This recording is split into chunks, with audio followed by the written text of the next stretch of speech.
¿Se entiende cómo es? Son ese tipo de pautas que hay que tener en cuenta.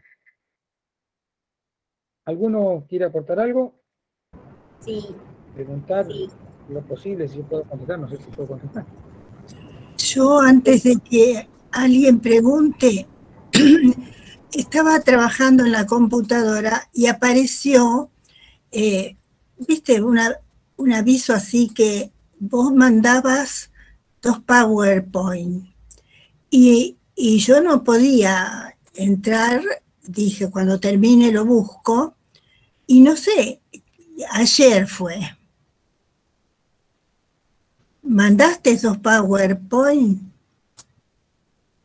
No, yo lo que mandé ayer son 2 videos. Ah, sí.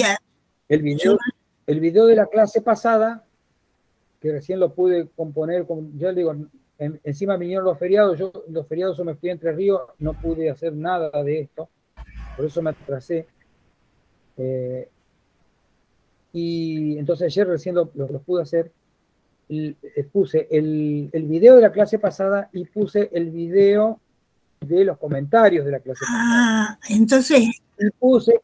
Y yo le decía al principio, y puse también un link, que es un link que va a YouTube, pero no es un video, es un audio de una conferencia de Antonio Piñero, que yo les recomiendo que la escuchen, porque les va a aclarar muchísimo todo esto, explica mucho mejor que yo, sabe mucho más que yo, por supuesto, ¿no? Espero que me sigan viendo a mí también, que lo vean Piñero, pero que lo vean también a mí. Pero... ¿a dónde lo mandó? Sí, ¿no? Él, por supuesto que no muestra tantas citas ni nada, ¿no es cierto? Debe estar en comunidad. Bueno, debe estar en comunidad. Pero es muy clarificador. Debe estar en comunidades y que nos pasa a YouTube, ¿no?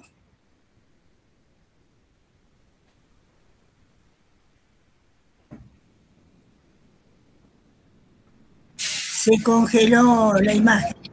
Se congeló de nuevo, Marcelo. Ahí está, ahí volvió. A mí no se me volvió. Sí, volviste, te habías congelado. Ah, no me puedo meter el dedo en la nariz ni nada. No, porque todos te estamos mirando. Ah, bueno. Ahora sí me veo. Es así, Marcelo, como vos le dijiste, el Evangelio de San Juan es uno de los más difíciles de interpretar, porque rompe con todo un esquema acostumbrado a lo que venimos. Si lo lees desde Mateo, seguís la continuación, él rompe con los sinópticos porque no le interesa a la escuela joánica presentar al Jesús histórico, digamos, ¿no? A ellos lo que les interesa es el mensaje de Jesús.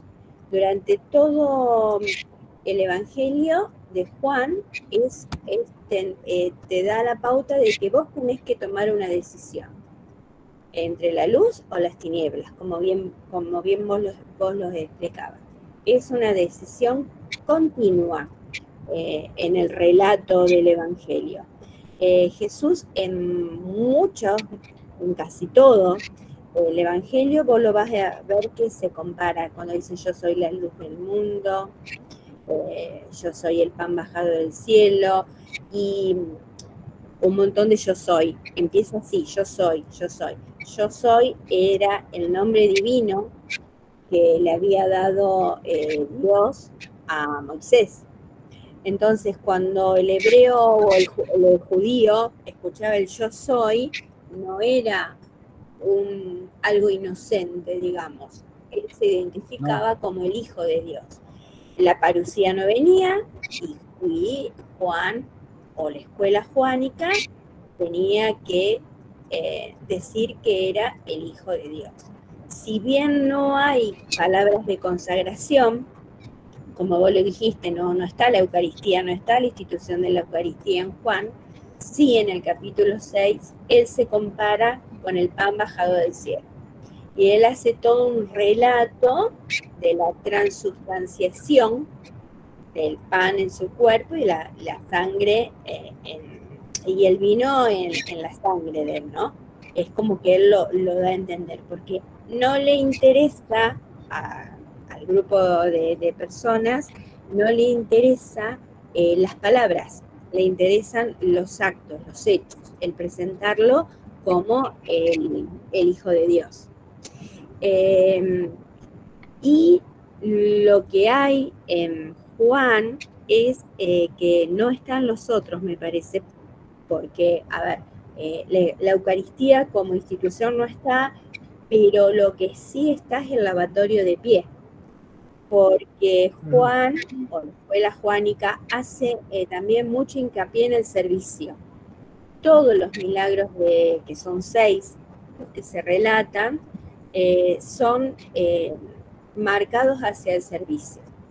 En las bodas de Caná es la conversión del agua, como vos dijiste bien, que tiene el símbolo del viejo judaísmo en el vino. El vino para el judío hasta el día de hoy es muy importante. No hay fiestas que no hay vino, te dice un judío. Entonces toda esta tristeza que era el aguas de purificación, los judíos antes de sentarse a la mesa debían lavarse las manos, lavarse los pies. Cuando llegaban a una casa, bueno, por eso Jesús en la última cena escandaliza a sus apóstoles porque el lavado de pie lo hacían los esclavos y él es el que se pone a lavarles los pies. O sea, es como que el Hijo de Dios se humilla, se hace siervo para lavarle los pies. Ese es el mensaje escondido, porque también tenemos que pensar que era una época en que ellos iban a ser perseguidos. Entonces está lleno de signos y de símbolos que ellos los conocían muy bien, pero nosotros no. O sea, para nosotros es algo común, digamos, pero ellos conocían muy bien. Si nosotros leemos yo soy pan bajando del cielo, bueno, sí, claro, la Eucaristía, no, para ellos tenía otro significado, un significado mucho más profundo. La curación del ciego fue en sábado, otro escándalo. O sea, no por... Bueno, por eso te digo, es cambiar los sacramentos judíos por, en todo caso, resignificarlos. Yo creo que en algún momento decía como que Dios no descansaba los sábados, una cosa. Cuando, claro, se lo reprochan, porque él cura al ciego de nacimiento, que estaba sentado junto a una de las puertas, de las 5 puertas que tenían, la puerta de las ovejas, que era porque cuando entraban y salían las ovejas, él lo cura, y ¿qué le reprochan? O sea, el ciego se fue recontento, porque levantó la camilla y se fue. ¿Qué le reprochan? Haberlo curado en sábado. Entonces, él le dice que el sábado, el sábado no es para descansar. Dios trabaja siempre, no descansa.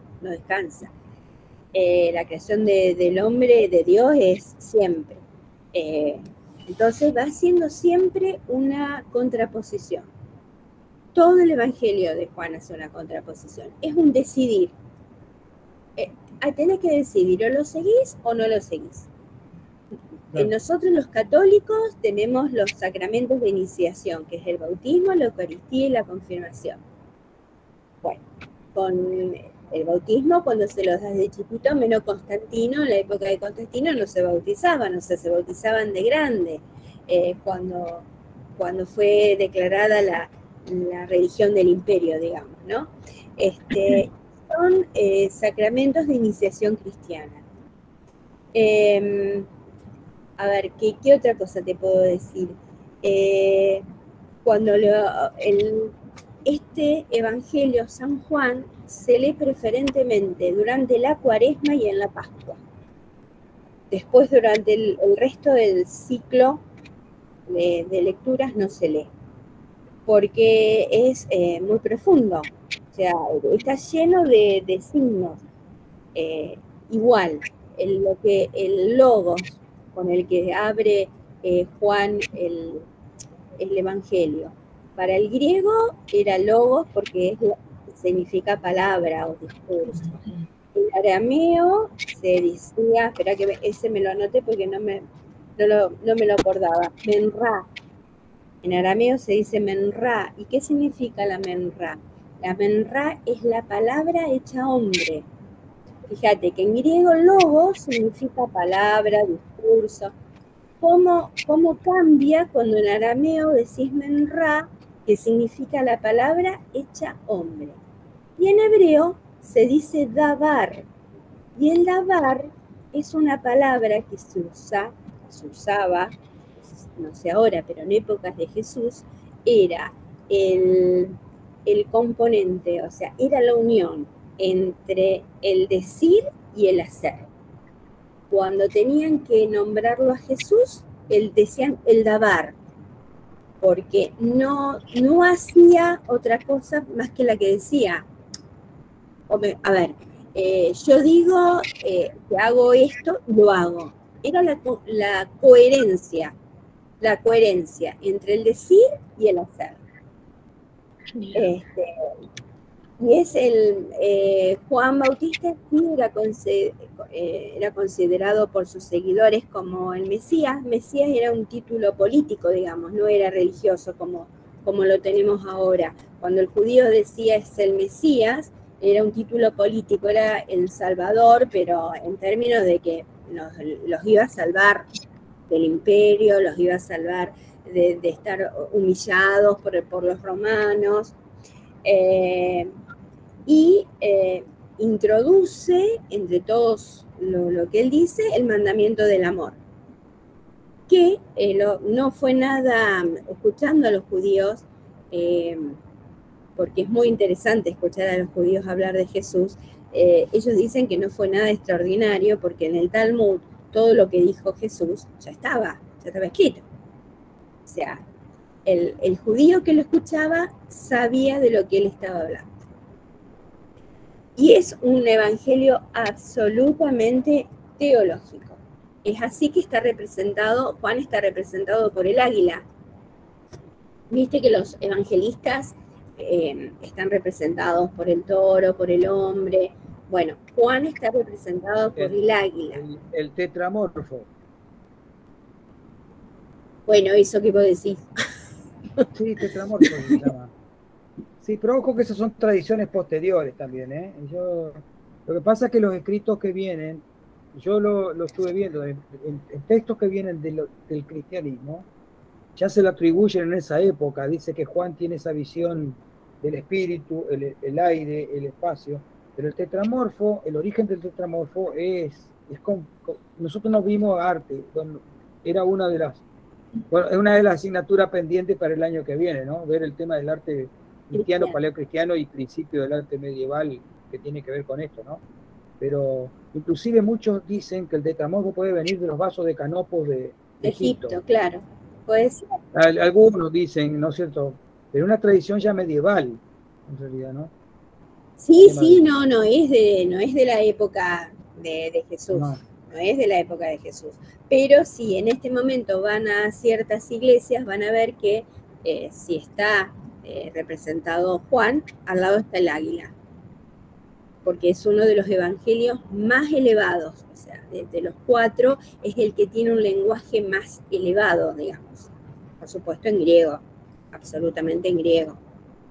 Las únicas palabras que tiene, y las tiene en arameo, es cuando vos, no las tiene en arameo, no, ese es Marcos, cuando vos decías, cuando él le dice que aparte de que no quiere ser crucificado, en Marcos están las palabras en arameo, no, Juan no.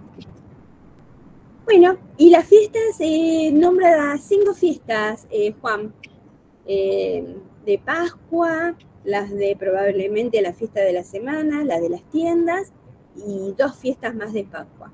Por eso se calcula que fueron 3 años por las fiestas que él nombra. Se ve que le gustaban las fiestas, Juan, ¿viste? Porque arranca el primer milagro con las bodas de Caná.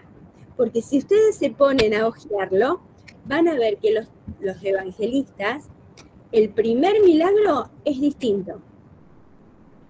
El primer milagro que hace Jesús es para cada uno es distinto. Así que se ve que a Juan le gustaban las fiestas, igual que a Jesús que le gustaban las fiestas. Y el objetivo era fortalecer la fe, fundamentalmente, y llevar a los hombres a creer en Jesús. Jesús como Hijo de Dios. Eso. Lo que pasa es que tanto, lo que estamos viendo, digamos, cuando tratamos de acercarnos a los evangelios, así de esta manera, es que el Jesús histórico se va alejando cada vez más. Se va alejando cada vez más de lo que fue una persona, un profeta, un predicador. Es muy difícil sacar de todos estos evangelios el Jesús histórico, ¿no? Ahora, porque suponete, hasta hace muy pocos años, ni se pensaba en rescatar al Jesús histórico. Lo único que se daba a conocer era al Jesús divino, Hijo de Dios. No, sí, por supuesto, claro. Fue muy difícil. Por eso digo, fíjate vos que esto que comentaba yo, ¿no? Que el recorte de los historiadores tiene que ver con intereses de la época del historiador y no con intereses de aquella época. O sea, lo que se trató de hacer con el Evangelio es hacer una especie de biografía, pero no concretamente de un ser real, mundano, sino rescatar. Es como cuando uno se queda viste que los muertos son todos buenos.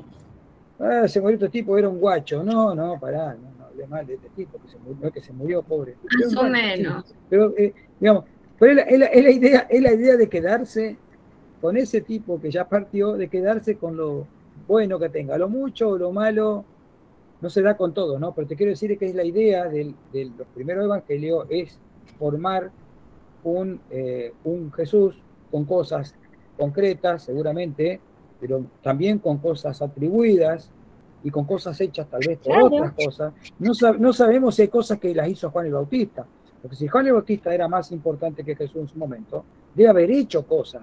Bueno, tal vez algunas de esas cosas los cristianos se las trasladaron a Jesús para sacarle, vaciar a Juan el Bautista de alguna manera. Seguramente. ¿No? Es muy difícil. No se puede probar, no hay forma. Los evangelios son construcciones teológicas, no son biografías, son construcciones teológicas. Pueden tener elementos. Claro, puede ser que dentro de todo eso que se cuenta haya elementos históricos, pero lo que tenemos que tener en claro es que son construcciones teológicas orientadas cada una para una comunidad distinta.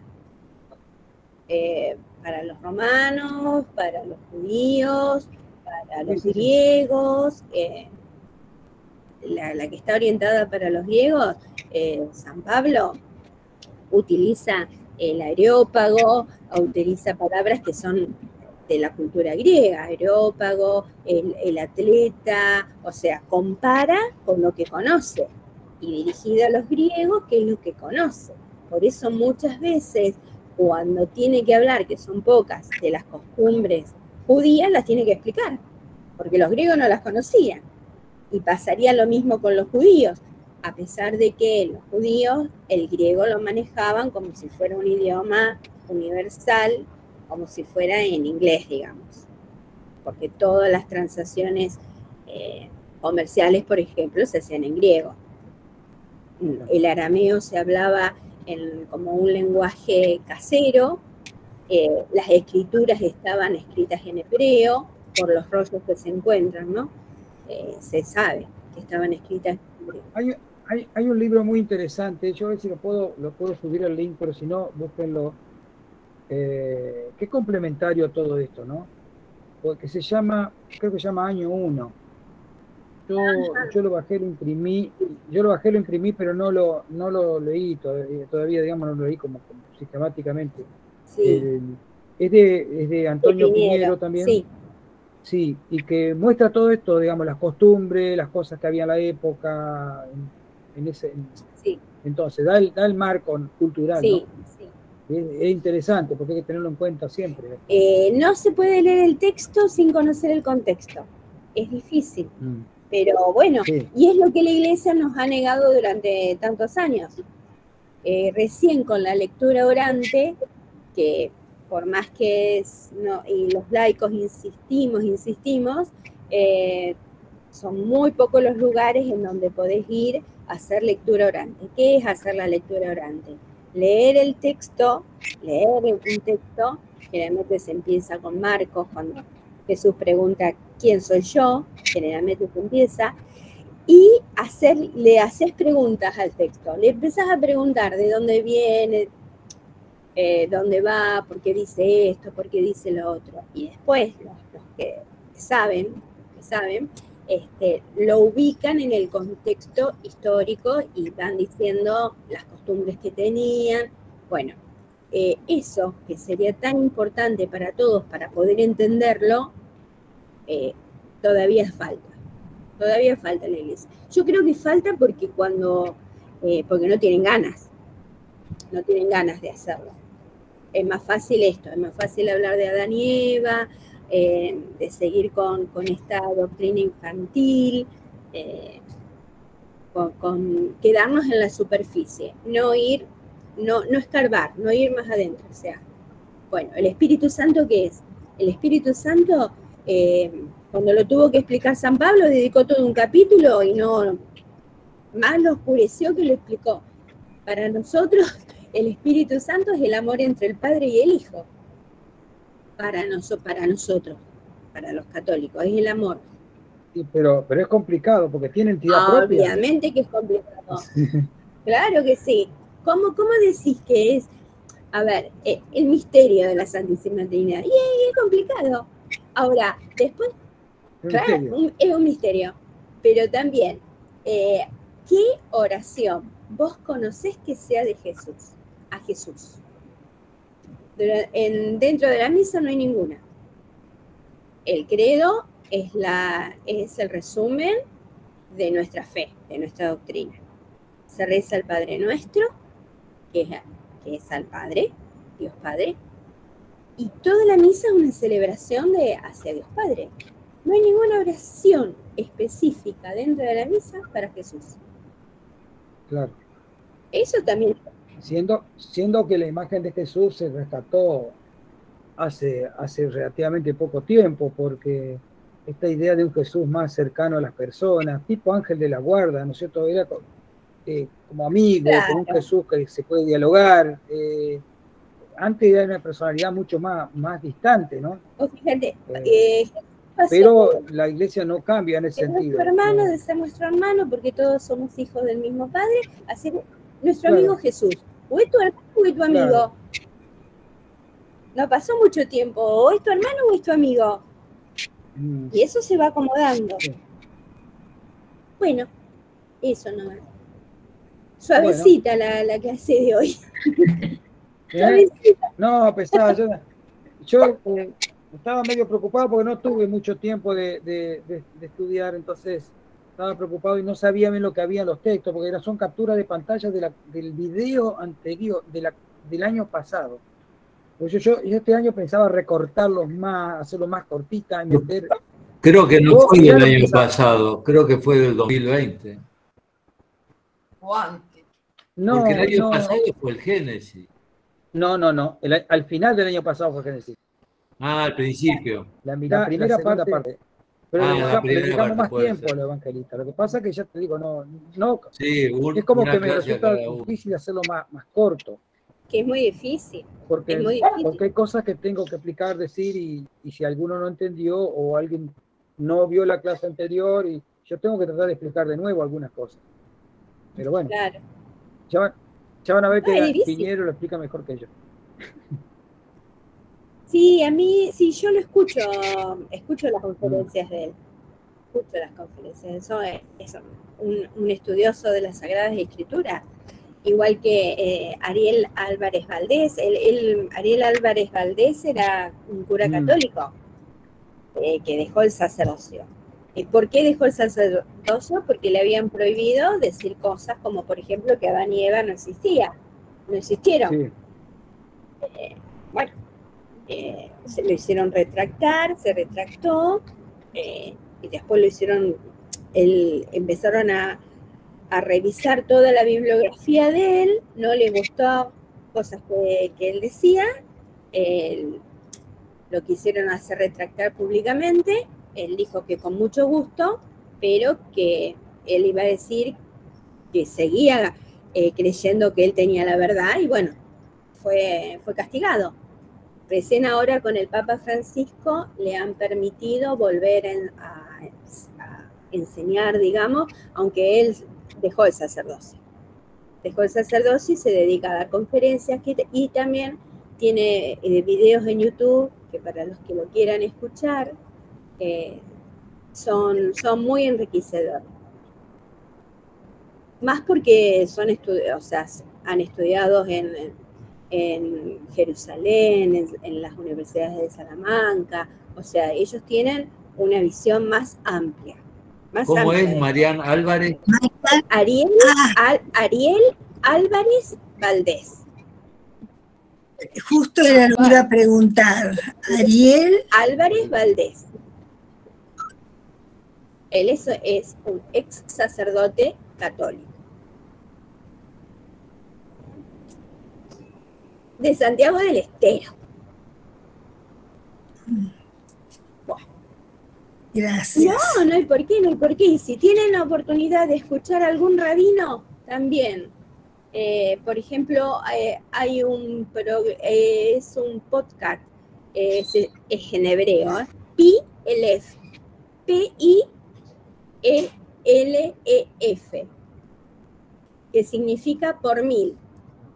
Y es un rabino que tiene charlas con otra persona que lo interpela como si fuéramos nosotros, ¿no es cierto? Que no conocemos. Bueno, también es muy interesante escucharlo